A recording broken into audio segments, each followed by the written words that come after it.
Question qui se rapporte au même sujet. Qu'advient-il de la souffrance dans l'autodiscipline ou dans la souffrance du mental, ou dans le mental? Bon, lorsque l'homme est un être autodiscipliné mentalement, il ne souffre plus.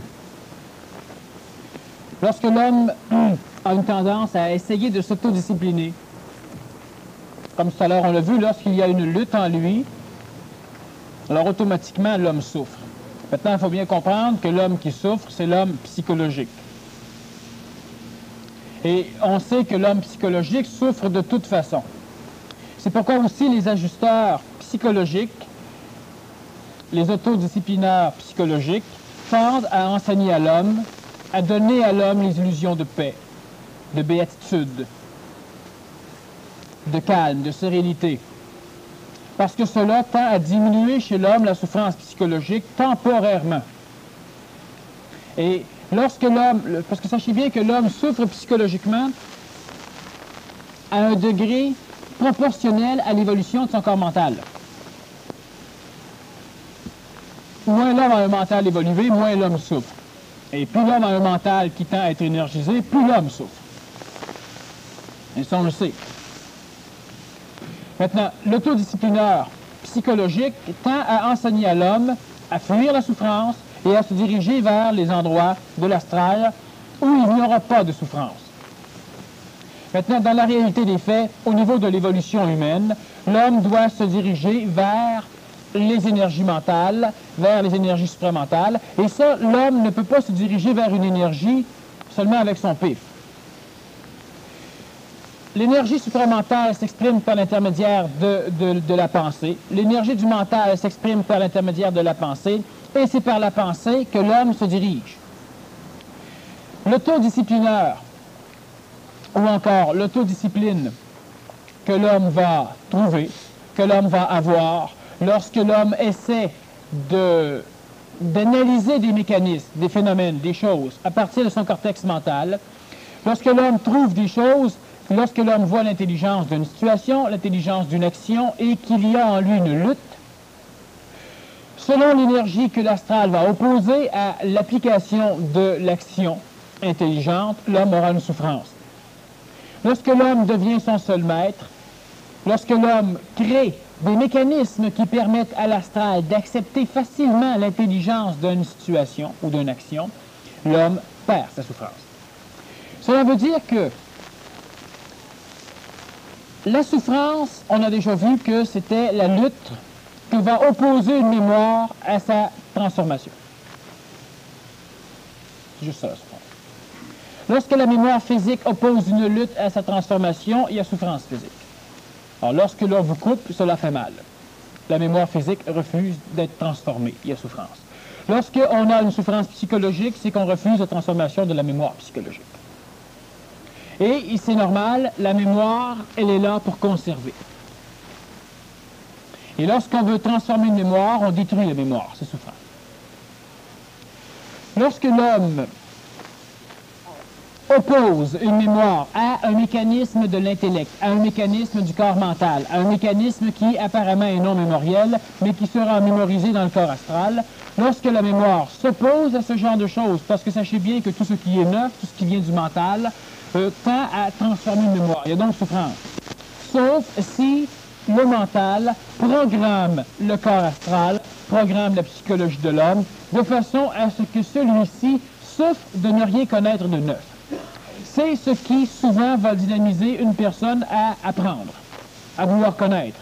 La majorité des savants, des chercheurs, qui sont assoiffés de neuf, qui n'ont pas peur du neuf, mais par contre qui souffrent et qui s'ennuient du monotone, de ne rien trouver de neuf. Lorsque nous approchons de la programmation mentale, on a vu dans certains PMC ce qu'était la programmation mentale. On n'a pas encore commencé à y toucher, très peu. Bon, on y touche en PMC 4. Bon. La programmation égrégorienne, programmation mentale. Lorsque la personne commence à travailler cette programmation mentale, elle instruit, elle habitue son corps astral à accepter d'une façon facile, d'une façon non rébarbatrice, l'intrusion de l'énergie mentale. Cela veut dire que la personne, elle, apprend à s'autodiscipliner ou à s'auto-contrôler par l'autoprogrammation de son corps astral. Cela veut dire qu'au fur et à mesure que la personne évolue, au fur et à mesure que la personne conçoit des choses, elle s'arrange pour créer une habitude. Maintenant, il y a une différence entre l'habitude créée par la psychologie reliée à l'égrégore collectif, donc à l'autodisciplineur astral, et l'habitude créée par le corps mental. Au niveau PMC, on doit créer, on doit se programmer d'une façon mentale. Cela veut dire que je refais la même chose en sachant que je refais la même chose. Et au niveau de l'habitude psychologique, je refais une chose sans jamais savoir que je l'ai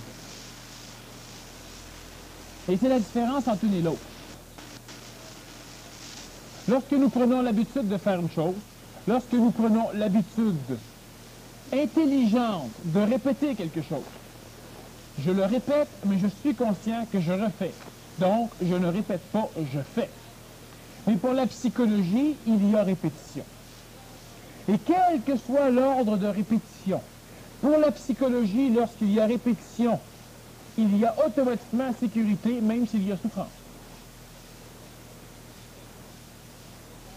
Donc, lorsque nous allons programmer notre corps mental, lorsque nous allons programmer celui-ci à programmer notre corps astral, de façon à ce que celui-ci accepte d'une façon facile, d'une façon normale, comme s'il était habitué les choses nouvelles, et on n'aura plus de souffrance. Cela ne se fait pas instantanément, peut se faire instantanément, mais ce n'est pas la majorité des cas.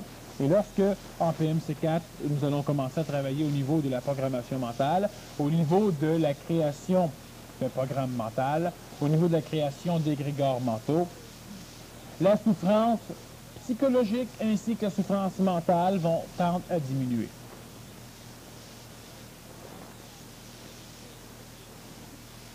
Tout à l'heure, tu as parlé du supramental. Tant qu'étant l'autodiscipline, a-t-il une autodiscipline supramentale? Ou aura-t-il? L'autodiscipline, c'est réellement lorsque l'homme, de par sa propre énergie, ou de par l'énergie extérieure qu'il conscientise chez lui, c'est-à-dire qu'il accepte un contact extérieur d'énergie, il en a conscience, il sait ce qu'il fait, il a conscience de ce qui rentre chez lui comme énergie, il a conscience de ce que cette énergie opère chez lui. Cet homme est autodiscipliné. Et lorsque l'homme passe d'une autodiscipline mentale, d'une autodiscipline analytique, à un être-té total, un être qui n'est pas ici et maintenant, mais qui n'est nulle part et jamais, ce qui, je l'ai déjà dit, est plus précis que le ici et maintenant. Parce que l'être qui arrive à l'énergie supramentale ne peut plus être ici et maintenant. Il est nulle part, en aucun temps. Et ce n'est pas pareil. L'autodiscipline supramentale, c'est lorsque l'énergie supramentale est finalisante en termes de fusion chez l'homme. Il y a donc possibilité d'autodiscipline supramentale. Maintenant, je répète que l'autodiscipline est lorsque l'énergie de l'homme donne des ordres à lui-même et opère des changements raisonnés par lui-même ou par une énergie de l'extérieur conscientisée chez lui. L'énergie supramentale, lorsqu'elle n'est pas conscientisée par l'homme, elle manipule l'homme. Et la différence entre être manipulé et ne pas l'être, elle est bénigne, elle est minime. Elle est de l'ordre d'accepter l'intelligence d'un fait et de l'ordre d'ignorer le fait. Lorsque l'énergie supramentale pénètre l'homme et le manipule, l'homme ne le sait pas. Lorsque l'énergie supramentale pénètre l'homme et ne le manipule pas, l'homme est au courant, l'homme le sait et l'homme l'accepte. Psychologiquement, apparemment, il n'y a pas de différence entre la non-manipulation et la manipulation. De ce fait, l'homme psychologique tend à dire que l'homme restera toujours manipulé. L'homme psychologique a totalement raison de dire que l'homme restera toujours manipulé parce que l'homme psychologique parle de l'homme psychologique. Et l'homme psychologique, le maître esclave, sera continuellement manipulé et toujours par l'homme réel. Mais l'homme réel est manipulable par l'énergie supramentale tant que celle-ci ne fait pas partie intégrale de son être-té. Et lorsque l'énergie supramentale est fusionnée avec l'homme réel planétaire, l'énergie supramentale est l'homme réel planétaire, ainsi que l'énergie mentale, astrale, vitale et physique. Donc cet homme n'est plus manipulé par l'énergie supramentale, par Dieu. Lorsque l'homme n'a pas fusionné ce corps, lorsque l'homme n'a pas compris la fusion corporelle, chose que nous allons voir dans les prochaines conférences du vendredi en septembre, lorsque l'homme n'a pas compris ce mécanisme fusionnel, lorsque l'homme ne l'a même pas entrevu, l'homme peut être assujetti, l'homme peut être en contact avec l'énergie supramentale, mais l'homme reste un être manipulé. Maintenant, comme je l'ai déjà dit antérieurement, vaut être manipulé par Dieu que par Satan. Le dilemme du maître-esclave, si je prends le supramental, reste pareil. Disons pendant un certain temps. Lorsque le maître-esclave disparaît chez l'homme, c'est lorsque l'énergie supramentale se fusionne à l'homme. On a présentement un cerveau, une conscience intuitive reliée à un hémisphère du cerveau. On a une conscience intellectuelle reliée à l'autre hémisphère du cerveau. Et on a une conscience archétypale, une conscience antérieure à l'apparition des deux consciences que je viens d'énumérer, une conscience reliée à l'archéocérébellum, reliée entre autres au cervelet, dans lequel vont être enregistrées les premières mémoires de l'homme, dans lequel chimiquement vont être canalisées les mémoires conventionnelles de l'homme, la mémoire immédiate ainsi que la mémoire disons, prolongée, en plus d'être, disons, conservée par l'hippocampe et par le système sanguin.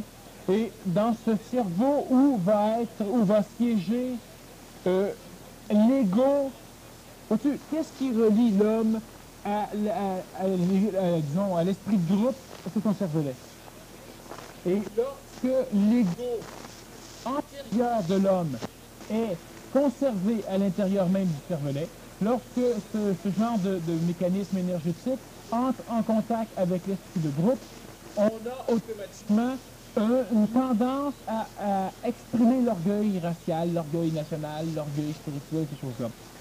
Lorsque l'énergie supramentale va descendre chez l'homme, lorsque celui-ci va premièrement, disons, détruire l'énergisation extérieure de ce cervelet, de cette troisième conscience de l'homme, de cet égo humain, qui est relié par l'intermédiaire du corps au système endocrinien, par l'intermédiaire de l'hypothalamus et du thalamus, mais qui siège surtout à l'intérieur de l'archéocérébellum, du cervelet entre autres.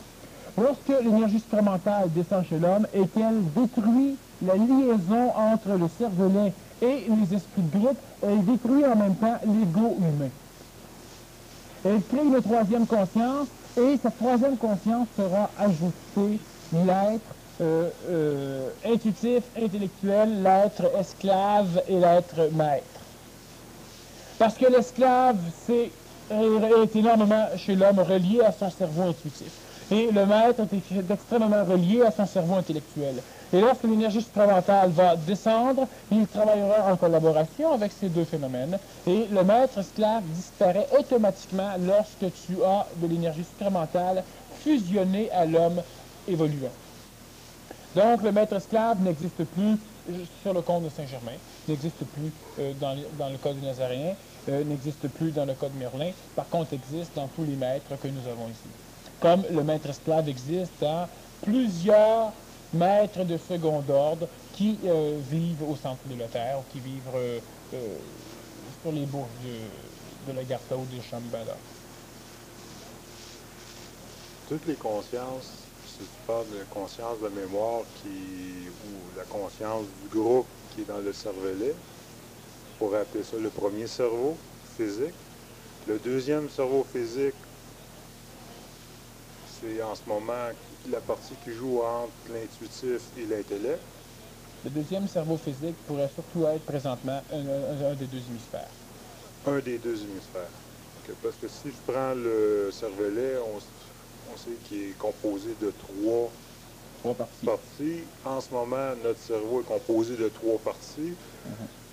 La prochaine conscience qui descend, va-t-il avoir aussi un cerveau qui va se former en trois parties, côté physique? Bon, alors on parle souvent du développement d'un troisième cerveau chez l'homme. Maintenant, l'homme a déjà trois cerveaux, l'homme a le cervelet, l'homme a les deux hémisphères. Le cervelet est divisé en trois, les deux hémisphères sont reliés par le corps calleux qui donne une trilogie cérébrale aussi. Et lorsque nous parlons du troisième cerveau de l'homme nouveau, nous ne parlons pas d'un cerveau qui sera physique. Nous parlons surtout d'un cerveau qui sera constitué par de l'éther supramental, donc d'un cerveau qui appartiendra au double éthérique de l'homme, au double supramental de l'homme. Lorsque l'homme évolue, l'homme projette des énergies. Lorsque l'homme projette des énergies, l'homme se débarrasse de certaines formes d'énergie qui sont bonnes pour lui et qui sont malsaines pour lui. Les bonnes formes d'énergie qui sont débarrassées, donc que l'homme perd, parce qu'en fin de compte, l'homme ne s'en débarrasse pas, il les perd, vont créer dans l'astral des égrégores supramentales, mentales, astrales, vitales et même physiques. Bon, alors ces énergies créent le contexte évolutif de l'homme. Toutes les énergies malsaines que l'homme arrive à transmuer sont projetées dans une région qui n'est pas planétaire. Parce qu'elles sont transmuées, elles ne peuvent pas appartenir à la planète pour l'instant, parce qu'elles ne sont pas en nombre suffisant ou en puissance suffisante. Et au fur et à mesure que l'homme travaille, que l'homme se conscientise, que l'homme évolue au niveau, disons, en relation avec l'énergie supramentale, l'homme crée lentement un double, non pas un double corporel, mais un double en ce sens, un double de conscience. Et ce double corps, cette bicorporalité, va apparaître dans l'éthérique supramental, qui a la même fonction extraplanétaire que l'éthérique humain, l'éthérique planétaire, que moi j'appelle le corps vital. Celui qui, par l'intermédiaire de l'amour, réussit à agglomérer suffisamment d'énergie involuante, que nous appelons la matière dans le corps de l'homme planétaire, pour créer la mémoire qui conserve la forme. Et lorsque cet éthérique vital, l'éthérique planétaire est suffisamment énergisé, il peut animer la forme, ce que nous appelons la vie. Et cet éthérique est constitué présentement d'énergie yang, d'énergie yin et d'énergie luminale. L'acupuncture connaît surtout l'énergie yin et yang, et nous connaissons présentement, au niveau PMC du moins, l'énergie luminale. Lorsque l'homme projette différentes choses à l'extérieur de lui, sans les transmuer, c'est-à-dire sans les faire évoluer, sans les détruire avant de les projeter, parce que tu détruis une chose en la transmuant dans le contexte de la création, là où il y a du temps et de l'espace. Tu ne peux détruire une chose en la désintégrant. La majorité des choses expulsées par l'homme lors de sa conscientisation vont créer dans cet éther, vont être absorbées par l'éther de l'homme, par l'éther supramental qui entoure l'homme, et vont créer différents mécanismes qui vont tendre à donner à l'homme la possibilité de pouvoir prendre conscience de cet état extraplanétaire. Cela crée donc un double éthérique, un deuxième corps. Le troisième cerveau que nous parlons ou que d'autres conférenciers parlent, disons, de temps en temps, est un cerveau qui sera éthérique, un cerveau qui sera surtout supramental. Il n'aura pas de consonance matérielle sphérique ou hémisphérique comme nous les connaissons présentement. Il sera en relation avec la glande pinéale qui sera simplement un médiateur physique pour pouvoir démolir le contact entre le cervelet et le thalamus, l'hypothalamus et les contextes astraux intérieurs ou extérieurs de l'homme. Le troisième cerveau a une tendance à se développer présentement chez l'homme. Il est créé. Premièrement, il y a des conditions fondamentales à l'évolution d'un troisième cerveau chez l'homme. Des conditions énergétiques. Premièrement, pour que le troisième cerveau se développe chez l'homme, l'homme doit être déjà en contact avec un ajusteur de pensée. Cela peut être un autodisciplinaire mental collectif. Cela peut être un ajusteur de pensée individuel. L'autodisciplinaire mental est l'ajusteur de pensée collectif. L'autodisciplinaire astral est l'ajusteur psychologique collectif. Et l'ajusteur de pensée, nous allons employer ce terme pour désigner une énergie qui est individualisée chez l'homme. Donc, nous n'emploierons plus ajusteur de pensée collectif, ou du moins le moins possible, pour employer le terme d'autodisciplinaire, qui est l'ajusteur de pensée collectif. Lorsque l'énergie humaine, lorsque l'énergie de l'homme tend à créer le corps mental qui n'existe pas, parce que le corps mental n'a pas de consistance propre. Il n'existe pas. Le corps mental apparaît seulement comme étant la finalité réactionnaire entre deux contextes énergétiques qui sont l'intuition et l'intellect. Le corps mental est une finalité de réaction. Le corps mental est un événement. Le mental de l'homme n'a pas de corporalité réelle, ni même énergétique. Le mental de l'homme est un événement. C'est pourquoi le mental de l'homme échappe complètement à l'ajustement dans le temps. Le mental de l'homme n'est pas temporalisé, il est hors temps. Même si l'énergie supramentale, elle est énergisée, elle est reliée à un mécanisme temporel qui est inexpressible par la psychologie, qui est insondable par la psychologie conventionnelle, qui n'est même par la psychologie astrale tout court. L'énergie supramentale, on l'a déjà dit, elle est partout, elle est omniprésente, elle est omnipotente, mais elle n'est pas omnisciente. L'énergie supramentale n'a pas le savoir infini, même s'il a un savoir instantané. L'énergie de l'homme, lorsque l'homme évolue, lorsque l'homme entre en contact avec cette énergie supramentale, celui-ci va le référer pour des périodes de repos à l'autodisciplinaire. Lorsque l'homme crée un ajusteur de pensée pour lui-même, ou lorsque l'homme en attire un par son contexte d'événement, c'est-à-dire par son contexte mental. Lorsque l'homme se sert de son énergie mentale, c'est-à-dire lorsque l'homme s'arrange pour que le dynamisme énergétique entre ces deux cerveaux évolutifs crée un événement qui s'appelle le corps mental. Donc, lorsque l'homme crée une situation mentale particulière, lorsque l'homme poursuit cette création du corps mental dans le temps psychologique, par un contexte de travail particulier de l'hémisphère droit et de l'hémisphère gauche, l'homme attire à lui une énergie planétaire supramentale, une énergie de l'ajusteur de pensée. Cet ajusteur de pensée vient chez l'homme et il va simplement ajuster la vibration des deux cerveaux de l'homme, et même du troisième cerveau de l'homme qui est l'ego de l'homme, donc présentement le cervelet, de façon à ce que se poursuive cet événement. La poursuite de cet événement crée un mécanisme, c'est-à-dire que la poursuite de la relation dynamisée par l'énergie supramentale entre ces trois cerveaux matériels de l'homme crée une énergie chez l'homme, c'est-à-dire qu'elle transmute l'énergie hominale, l'énergie de l'homme sur tous ses plans, en énergie nouvelle. Énergie nouvelle qui est automatiquement expulsée par le plan planétaire parce qu'il est refusé par la mémoire planétaire. Cette expulsion d'énergie nouvelle chez l'homme, lorsque l'homme se conscientise, crée cet ajusteur de pensée supramentale qui va entrer encore en relation avec l'ajusteur de pensée mental ou l'ajusteur de pensée humain. Et cette fusion entre ces deux ajusteurs de pensée va créer un ajusteur de pensée expérimenté. Parce que le premier ajusteur de pensée qui vient chez l'homme est un ajusteur de pensée qui n'est pas expérimenté, qui n'a pas de connaissance planétaire. L'homme devra le créer. Cet ajusteur de pensée peut donner de faux ordres, peut donner de faux messages. L'homme doit faire attention à son ajusteur de pensée pour commencer, mais l'homme doit continuer à développer l'événement qui crée le mental, événement qui crée l'ajusteur de pensée, événement qui crée son double supramental, événement qui crée la fusion entre les deux ajusteurs de pensée. Et lorsque cela est fait, l'homme va continuer à conserver l'événement qui crée de l'énergie, qui sera automatiquement expulsé du cortex planétaire parce que cela nuit à la mémoire. Ce qui est expulsé va créer lentement ce troisième cerveau qui va venir,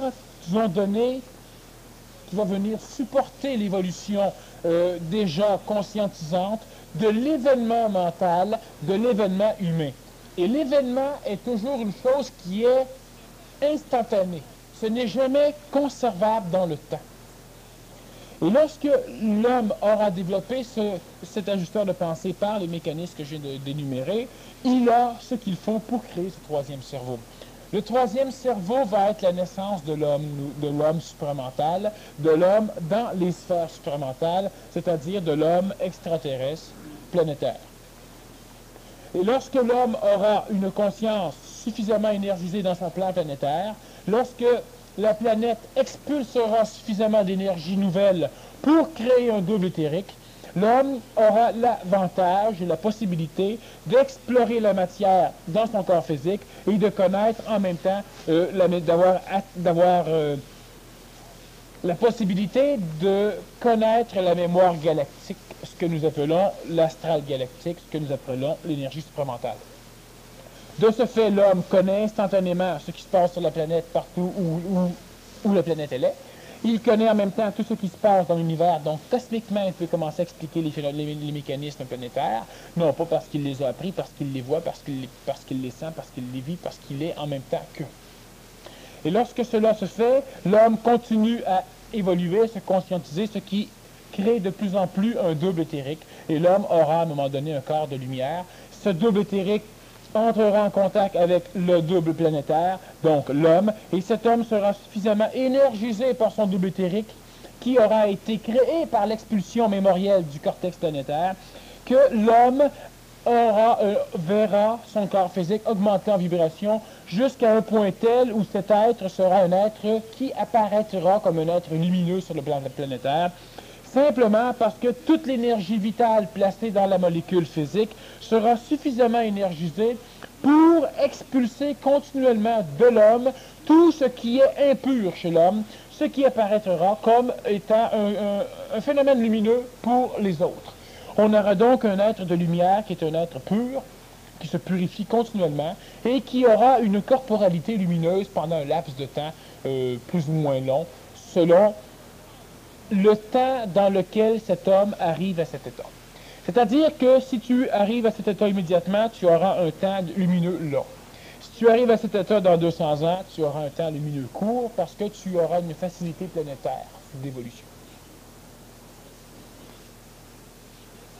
Autrement dit, plus que le contact supramental, ou on pourrait dire la couche supramentale, le supramental devenant terrestre, est extraterrestre, s'approche de la Terre, le fait de communiquer, d'en parler, fait une couche supramentale, plus que cette couche va être grosse ou conscientisée, plus que l'homme, pour l'homme, ça va être facile de régler ses problèmes. Effectivement. Si tu as une personne qui commence quelque chose, c'est compliqué. Quand tu en as 1 million, c'est facile pour celui qui commence. Et c'est la même chose pour l'évolution supramentale, mentale, ou etc. Une chose qui est importante, c'est que la tendance présentement, disons, si je dis ceci. Je dis ceci, ça explique bien, ce n'est pas tout à fait ça. Mais je dis ceci et on y reviendra beaucoup plus tard. Présentement, la Terre est en train de devenir supramentale, c'est-à-dire que l'énergie supramentale tend à venir démolir la Terre pour prendre sa place. Et tout ce qui est terrestre est éclaboussé dans l'univers et l'énergie supramentale tend à devenir terrestre, pendant que le contexte planétaire tend à devenir supramental. Cela veut dire que où l'énergie supramentale passe, l'énergie terrestre vient la remplacer dans l'énergie supramentale, et l'énergie terrestre est remplacée par l'énergie supramentale au niveau du plan planétaire. Donc, plus nous supramentalisons la Terre, plus nous planétisons l'énergie supramentale.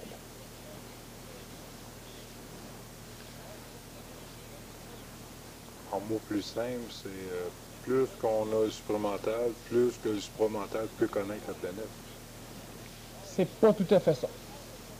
Nous sommes en train de terrestrifier le supramental, de planétiser le supramental à part l'énergie terrestre, en même temps que l'énergie supramentale tend à supramentaliser la planète Terre. Exactement comme si je disais, je prends de l'air et je la remets dans un bocal d'eau. Plus il y a d'air qui rentre dans l'eau, plus il y a d'eau qui rentre dans l'air. Parce que l'air sort du bocal. L'eau sort du bocal et remplace l'air.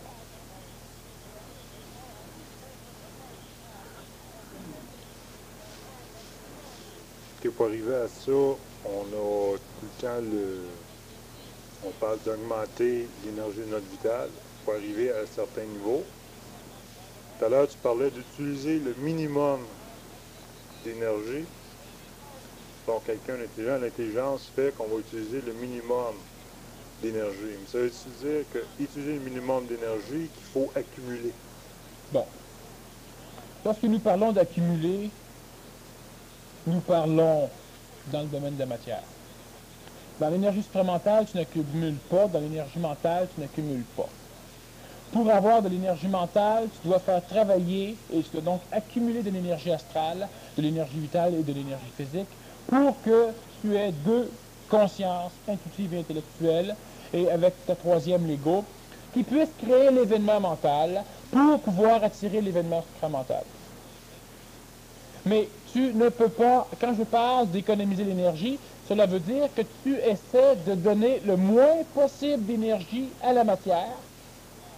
Donc, tu ne dilapides pas ta matière. C'est comme si tu te mettais en colère, tu nourris la matière. Si tu es en joie, tu nourris la matière. Donc, tu prends de l'énergie évoluée pour la rendre matérielle. Tu l'inscris dans la mémoire planétaire.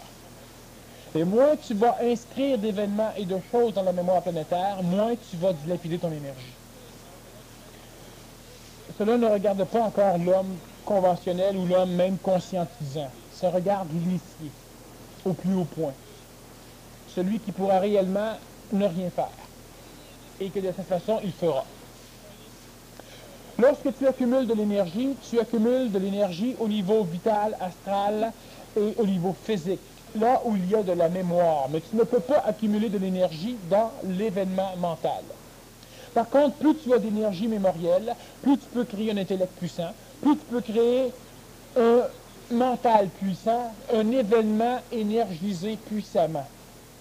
Donc, le fait de faire attention à ton corps physique, à ton corps vital, à ton corps astral, de façon à créer l'événement mental, tu économises ton énergie, tu assembles suffisamment d'énergie pour créer un événement mental suffisamment puissant de façon à ce que le reste du processus puisse s'accomplir.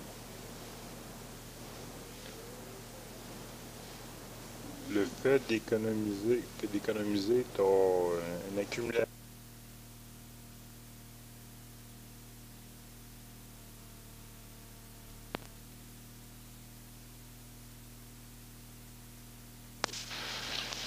Jusqu'à peu près. OK, tout à l'heure, tu as utilisé le taux disciplinaire mental. Si ce taux disciplinaire-là se personnalise, on le personnalise, devient-il l'ajusteur de pensée?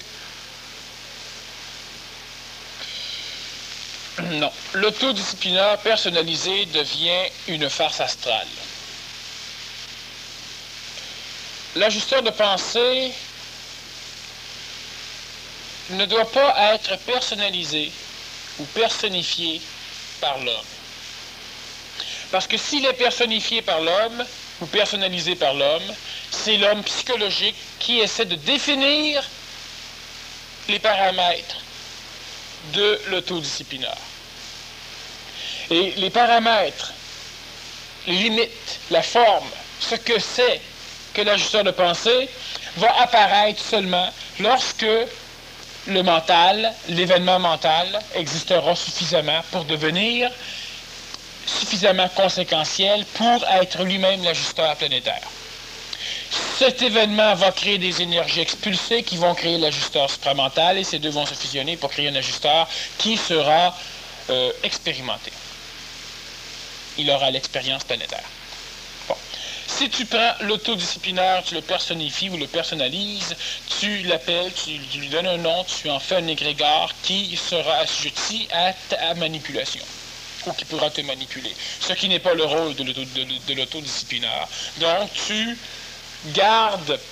prends la forme de l'autodisciplinaire mental et cette forme, tu la places dans l'astral et tu t'en sers. Ça ne change rien au réel autodisciplinaire mental qui est l'ajusteur collectif. Donc, le fait de personnaliser nuit. Lorsque nous employons des mots, nous personnalisons de toute façon. cela nuit. Mais présentement, entre deux mots, tu prends le moins pire, donc cela aide. Mais il ne faut pas que la personne commence, par exemple, ça n'arrivera pas ici, mais à prier l'autodisciplinaire. C'est une forme d'énergie qui, de toute manière, aura à servir l'homme, qui, de toute manière, présentement, a servi l'homme, et qui, de toute manière, a été créé par l'homme, et qui, de toute manière, un jour, sera démoli par l'homme. Et l'homme n'a pas à prier, l'homme n'a pas à rien faire, et l'homme n'a pas non plus à ordonner à l'autodisciplinaire mental, parce que présentement, l'homme n'a pas la capacité de le faire. L'autodisciplinaire mental n'est pas quelque chose avec qui nous pouvons avoir une relation réelle. Lorsque l'homme est assujetti par l'autodisciplinaire mental, il voit des choses, et je répète que l'autodisciplinaire mental peut entrer en contact avec l'homme par le biais de l'astral de l'homme. Donc, tu ne peux pas ordonner par le biais de ton astral, tu ordonnes par le biais de ton mental. Parce que ordonner veut dire mettre de l'ordre. Et tu mets de l'ordre avec une énergie de façon à ce que l'ordre que tu veux instaurer s'instaure. Tu donnes un ordre. Mais la psychologie ne donne pas d'ordre. Elle est disciplinée et elle exprime d'un ordre qui vient de l'extérieur. Elle ne donne pas d'ordre elle-même. Alors, lorsque la personne commence à avoir un ajusteur de pensée, lorsque la personne commence à avoir une autodiscipline mentale réelle, elle commence à développer cette autorité, elle n'ordonne pas à l'autodisciplineur mental, à l'ajusteur collectif, parce qu'elle n'a rien à foutre avec l'ajusteur collectif qui fait son travail en regard de ceux qui n'ont pas d'ajusteur de pensée, en regard de ceux qui ont besoin d'ajusteurs collectifs, et il le fait bien. L'homme du Verseau, présentement, n'a rien à dire à cet ajusteur de pensée collectif, à l'autodisciplineur mental. Il n'a rien à voir avec. La seule chose qu'il a à voir avec, c'est que de temps en temps, il s'inscrit à un cours, par exemple, parce qu'il envoie l'intelligence sans la comprendre. Donc, il est manipulé par l'autodisciplineur mental, ce qui est bien. Comme les personnes qui, à un moment donné, ont accrédité le végétarisme. Ils n'ont rien compris. Mais ils l'ont accrédité. Cela a été bon. Cela a été bon parce que l'homme avait suffisamment mangé de viande pour pouvoir se développer un cortex. Et lorsque la personne accepte de vivre avec une non-violence, elle est assujettie à l'autodisciplinaire mental, qui l'instruit, mais elle ne comprend pas parce qu'elle l'est instruite par le biais de l'astral, elle colore. Lorsque tu comprends un mécanisme, tu laisses faire l'autodisciplinaire mental, il reste à sa place, tu ne le pries pas, tu ne lui parles plus, tu ne l'ordonnes pas, tu ne fais rien avec. Tu t'en fous. Et ce que tu fais dans ta vie d'initié, disons, nourrit l'autodisciplinaire mental et le renforcit de façon à ce qu'il travaille mieux. Mais tu n'as rien à faire. Tu n'as pas à l'instruire. Tu auras à te servir de lui de temps en temps en collaboration pour instruire. Sachons bien que l'autodisciplinaire mental a de grandes relations avec l'ordre des Melchisédek, l'ordre des catalyseurs. Alors, tu n'as rien à faire présentement avec. Le Melchisédek ne vient pas se présenter devant la face d'un initié. Le Melchisédek vient se présenter devant la face d'une personne qui est assujettie à une conscience collective astrale, mais qui a une intelligence moyenne lui permettant d'entrevoir une réalité, mais lui permettant de se laisser camoufler la réalité ou de se la laisser transformer en vérité.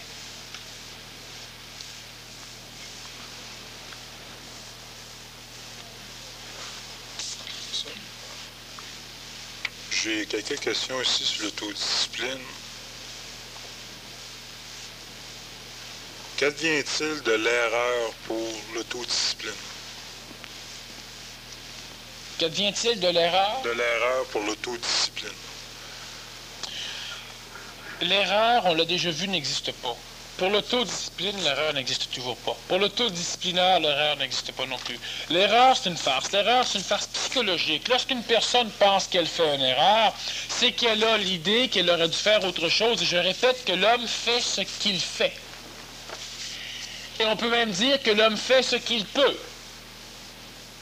Et ce que l'homme ne fait pas, c'est qu'il ne peut pas le faire. Donc, il n'y a toujours pas d'erreur. Et si je m'autodiscipline et que je fais une erreur, c'est que c'était une autodiscipline psychologique, j'étais discipliné. Et lorsque je découvre que j'ai fait quelque chose qui, selon moi, est une erreur, mais qui en réalité n'en est pas une parce que je ne pouvais pas faire autre chose, j'ai fait ce que je croyais que je devais faire. Alors, ce n'est pas une erreur. Si je vous dis, ne faites pas ce que vous pensez que vous devriez faire, mais faites ce qu'il faut que vous fassiez, même si vous ne savez pas. Ça fout quoi? L'homme ne peut rien faire avec ça. L'homme ne peut pas faire quelque chose qui doit être fait alors qu'il ignore même que cela existe. L'homme fait toujours ce qu'il croit être bien, même si cela est mal. Il n'y a pas d'erreur. Donc, dans l'autodiscipline, même si l'homme s'autodiscipline d'une façon erronée apparemment, il n'y a pas d'erreur. Par contre, l'homme doit analyser continuellement ce qu'il fait d'une façon mentale. L'homme doit créer l'événement mental de façon à pouvoir cesser d'exprimer quelque chose qui n'est pas en accord avec l'événement mental qui maintenant l'habite. Cela veut dire que j'énergise, je crée un événement mental, donc je travaille au niveau de mon corps mental, de mon énergie mentale, et je vois telle chose clairement, je la fais. Je continue à créer l'événement mental et je vois soudainement plus clair. Et ce que je fais n'est pas correct. Je devrais faire d'autres choses. Alors, je fais d'autres choses. Mais il n'y a pas d'erreur au niveau de l'autodiscipline, il n'y a pas d'erreur au niveau de quoi que ce soit. Alors, lorsque l'homme s'autodiscipline, il doit simplement analyser les choses, analyser les processus, pour qu'il puisse voir clairement si ce qu'il fait est conséquentiel, est écologique. Mais lorsqu'il y a le désir, il y a reliaison avec l'autodisciplinaire.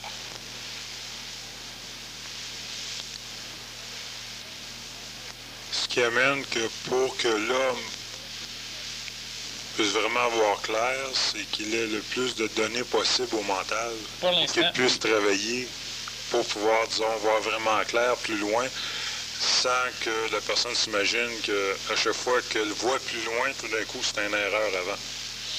L'homme doit étendre sa conscience, expandre sa conscience. Une conscience, par contre, qui doit être étendue au niveau supramental, mental, astral, vital et physique.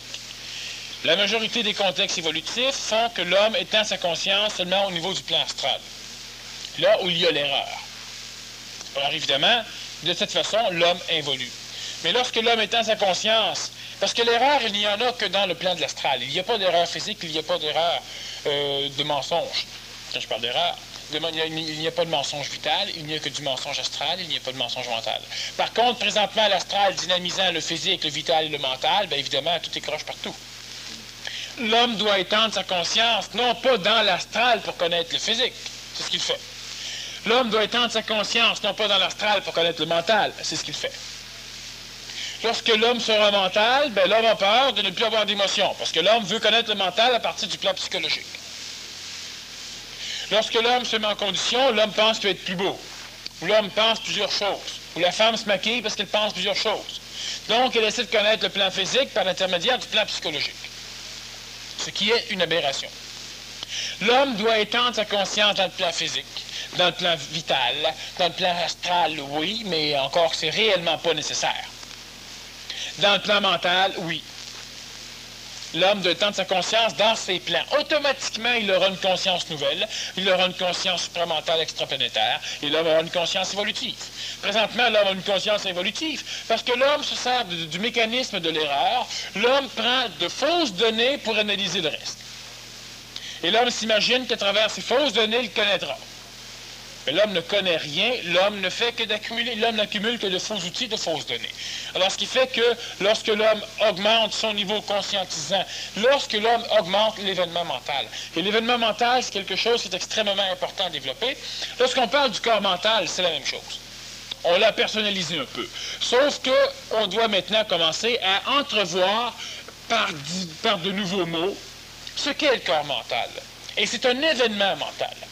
Il n'y a pas l'événement, il disparaît, il n'y a pas de corps mental, l'astral submerge, l'astral te domine, l'astral te charrie, parce que l'astral existe en termes de mémoire. Le mental peut se servir de l'astral, c'est normal, parce que le mental est un événement qui va être suscité, qui va prendre naissance lorsqu'il y aura une vibration particulière de l'astral intellectuel et de l'astral intuitif, donc des deux hémisphères, et cet événement sera permis, relié, dynamisé par l'ego.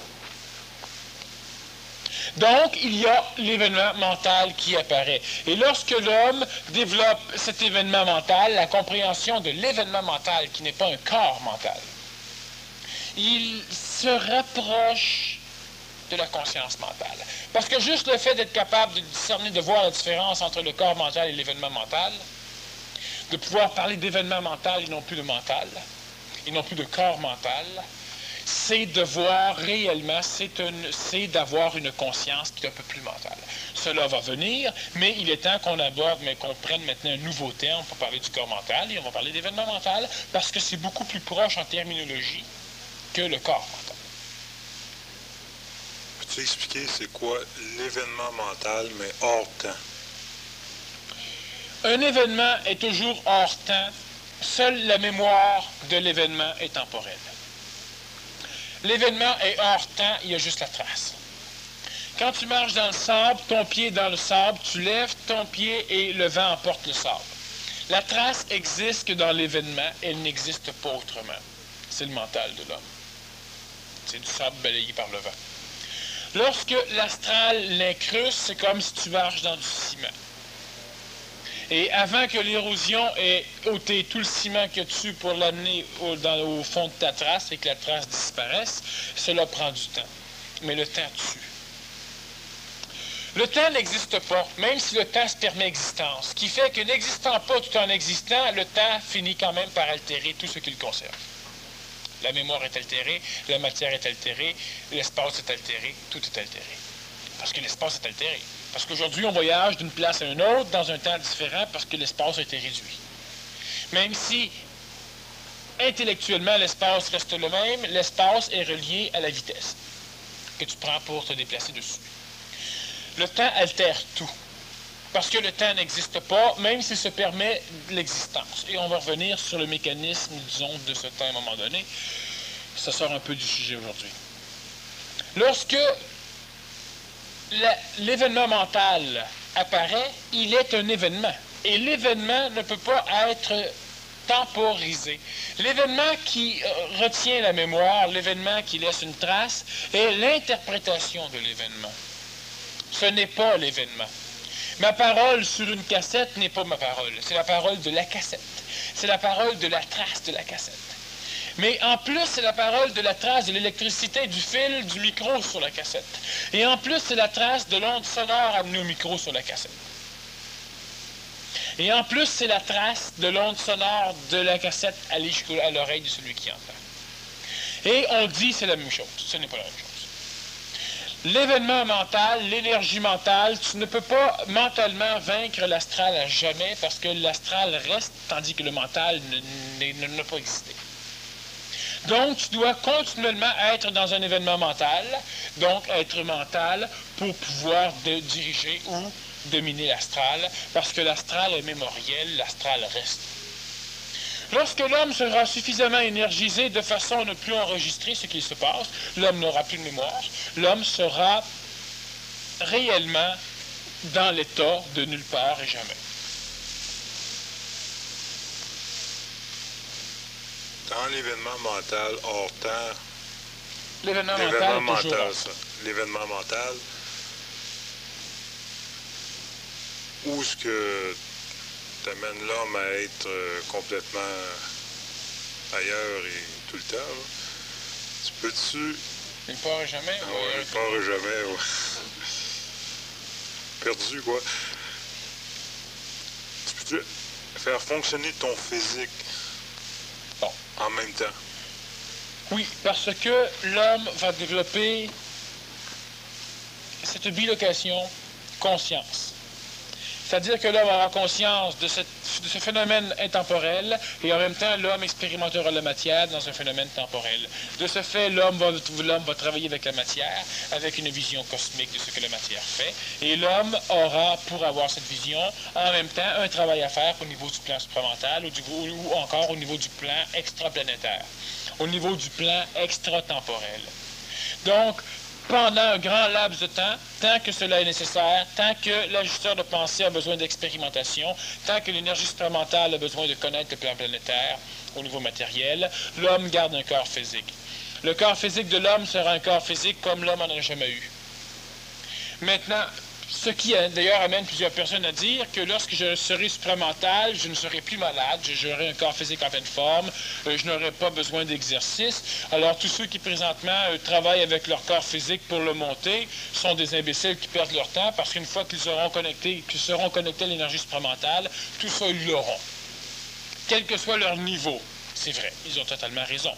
La seule différence qu'il y a, c'est que si je suis malade, si je suis vil, si je suis tout croche, psychologiquement, vitalement et physiquement, lorsque 1 milliard et quelques millions d'individus auront ce contact supramental et cette bilocation géographique, instantanément ou presque et facilement, je deviendrai comme eux. Mais si personne ne travaille son corps physique présentement, on n'aura pas ce million d'individus ou ce milliard d'individus près, ce qui fait que, énergie supramentale ou pas, l'homme va rester cave comme qui est. Donc, présentement, tu as besoin de travailler ton corps physique parce que tu n'as pas suffisamment d'énergie pour aider la collectivité. L'homme doit donc construire un corps planétaire, physique, vital, astral et mental. Ça, on peut parler de corps mental. Construire un corps planétaire pour créer l'événement mental planétaire, suffisamment bien pour que cela lui permette d'avoir un nouveau corps éthérique.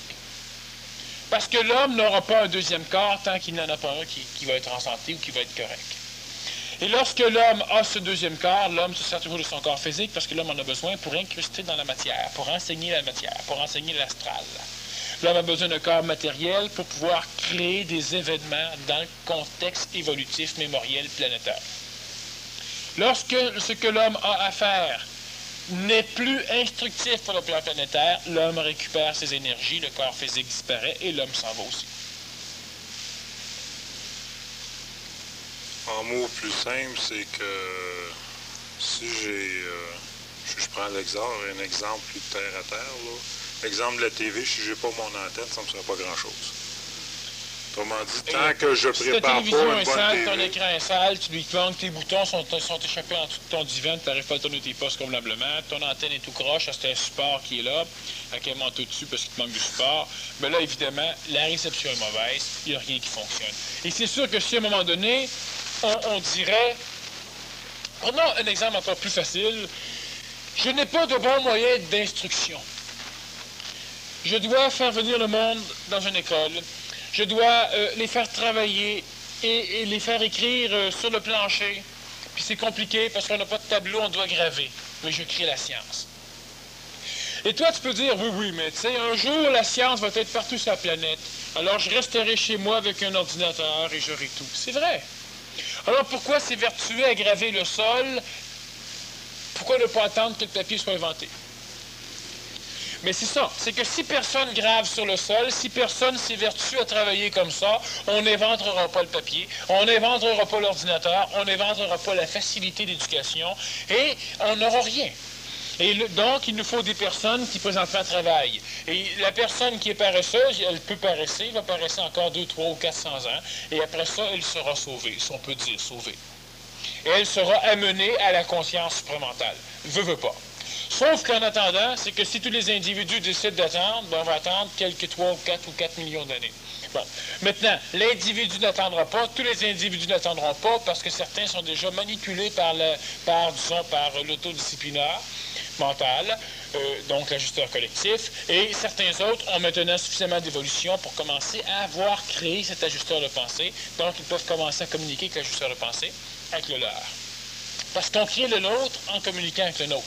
Mais on se fait fourrer dans cette communication parce qu'on ne sait jamais avec qui on communique. Donc, il y a un dilemme entre les deux. Il y a un problème. Alors, ce qui fait que, présentement, l'homme qui veut attendre peut attendre. C'est comme les personnes qui se sont dit moi, je n'apprendrai pas l'informatique, un jour, on va me forcer à l'apprendre. Ben, c'est vrai. Et un jour, tu auras tout ce que tu voudras. Et tu auras la facilité, parce que d'autres ont créé cette facilité. Mais si tout le monde attend, on ne l'aura pas.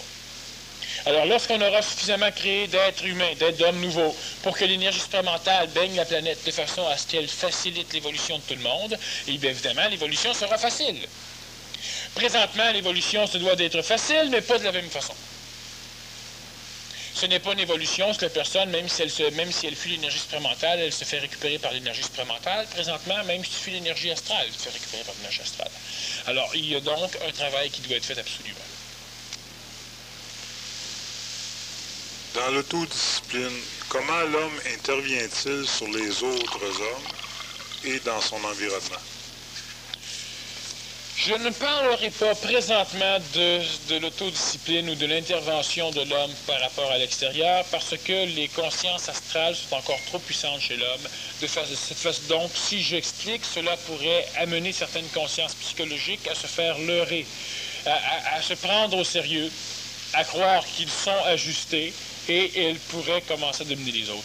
Il est évident qu'un jour, l'homme devra, que ceux qui font le PMC, entre autres, et que d'autres personnes qui ne le font pas, mais qui se conscientisent d'une façon similaire, devront arriver à comprendre des mécanismes pour dominer les autres. Pour la simple raison, et ça on l'a vu vendredi dernier, que présentement, vous pouvez évoluer relativement facilement parce que l'extérieur qui n'évolue pas vous laisse faire. Mais lorsque ceux-ci, par leur incompréhension globale, décideront de vous l'interdire, bien évidemment, il faudra que certaines personnes aient les connaissances suffisantes au niveau de l'astral social, de l'astral collectif, de façon à manipuler les autres. Par intelligence, non pas pour se sauver, et non pas pour avoir. Alors, présentement, parler de ces mécanismes serait une faute, parce que, premièrement, on instruirait l'astral dans un cadre astral, donc on instruirait l'astral de ce qu'il doit faire. Ce qui fait que d'autres personnes qui ne sont pas conscientisées ou qui s'en foutent royalement auraient, à un moment donné, par l'intermédiaire de leurs rêves, de leurs maîtres, de leurs visiteurs nocturnes ou de leurs extraterrestres familiers, conscience, connaissance de comment faire pour manipuler les autres. Et ça, on a déjà des individus qui l'ont déjà d'ailleurs trop eu. Alors, ce qui fait que de ça, je ne parle pas pour l'instant. On va y revenir plus tard dans un contexte mental particulier au PMC, évidemment, et ce ne sera pas lors d'une conférence spéciale. Ça va être lors d'un PMC. Ça va être lors d'un PMC.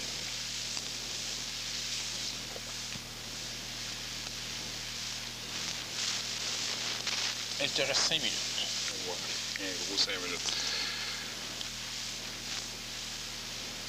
L'événement mental qu'il faut tout le temps tenir pour pouvoir pour garder l'événement mental, est-ce ça qui attire l'énergie supramentale? On m'a dit qui fait vraiment le travail, qui fait le contact avec les deux. Oui. L'ajusteur de pensée va faire le contact avec les deux. L'ajusteur de pensée va être créé par l'énergie du mental, par l'événement mental, qui s'énergise presque lui-même, mais qui reste un événement. C'est-à-dire que s'il n'est pas nourri régulièrement, il meurt instantanément parce qu'il n'existe pas. Et par les formes d'énergie expulsées par le plan planétaire à l'extérieur, qui va créer l'autre partie de l'ajusteur de pensée. Et quand ces deux parties vont se fusionner, tu auras l'ajusteur de pensée. Le mental permet donc l'attraction de l'énergie supramentale non ajustée par l'intermédiaire de l'autodisciplinaire ou de différentes autres formes de possibilités sur lesquelles je veux passer. Et l'énergie mentale, par l'intermédiaire de l'ajusteur de pensée, évidemment, entre en contact avec l'énergie supramentale, et c'est par l'intermédiaire de l'énergie mentale que la psychologie planétaire, que l'homme planétaire, astral, vital et physique, vont être éduqués. Et c'est par l'intermédiaire du mental et de l'ajusteur de pensée que l'énergie supramentale va pouvoir prendre l'expérience planétaire réelle de l'homme, de l'individu qui se conscientise supramentalement. Cela veut dire que le mental est un joint, une liaison entre un contexte planétaire évolutif et un contexte extraplanétaire involutif. Le mental est quelque chose qui existe, mais qui n'existe pas, parce qu'il est extrêmement proche de l'énergie supramentale. L'intellect, c'est le mental naissant assujetti. L'intellect est mémoriel, l'intellect est quelque chose qui existe. Mais le mental est quelque chose qui n'existe pas.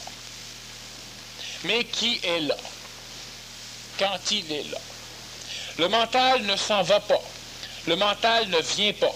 Le mental apparaît dans un événement, il apparaît au fur et à mesure que l'événement avance, il doit réapparaître continuellement pour donner l'impression d'existence à la psychologie. Le mental va s'exprimer par la pensée chez l'homme, comme l'astral peut se servir de ce mécanisme de la pensée chez l'homme et de la parole, et l'énergie supramentale par l'intermédiaire du mental se sert de la pensée et évidemment de la parole de l'homme.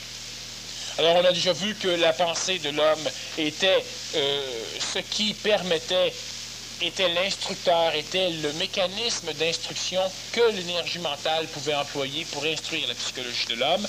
La pensée, l'homme pense de cette façon-là. Maintenant, la pensée, présentement, elle est dirigée par l'énergie astrale de l'homme, donc elle est complètement colorée, ce qui fait que l'homme pense mal. Ce qui fait que l'homme ne pense presque pas, mais on pense pour lui. Et à un moment donné, l'homme ne pensera plus. C'est encore plus simple. L'événement mental, en ce moment, utilise